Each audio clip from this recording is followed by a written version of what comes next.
Alors, selon Honda, son V6 serait plus puissant que le V6 Mercedes de l'an dernier. Tanabe espère pouvoir battre l'équipe allemande cette année.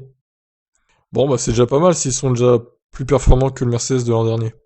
Au vu de son rentrée annoncée à la fin de la saison 2021, Honda avait décidé d'avancer l'arrivée de sa toute nouvelle unité de puissance d'un an, de 2022 à cette année. On pouvait donc légitimement nourrir des craintes sur la fiabilité de ce V6, mais les essais hivernaux de Bahreïn ont été très rassurants à cet égard. AlphaTauri a été l'équipe ayant le plus roulé avec Alfa Romeo.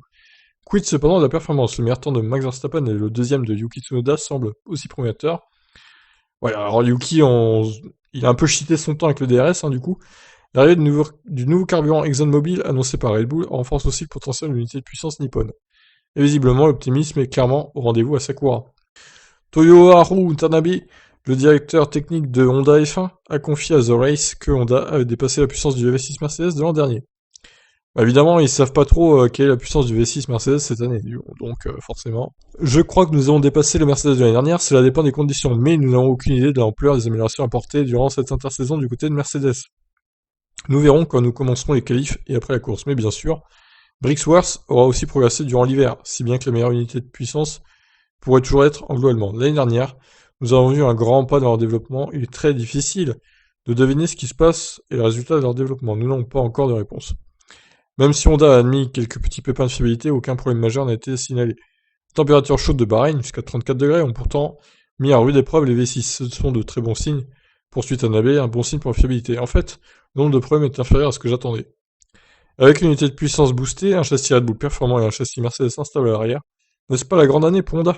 J'espère que nous serons en mesure de nous battre pour le championnat contre Mercedes. Mais je sais très bien à quel point Mercedes est forte sur leur connaissance technique, avec leur châssis, avec leur unité, avec leur pilote et leur travail d'équipe. C'est un peu trop tôt pour dire quelque chose après les 3 jours de test.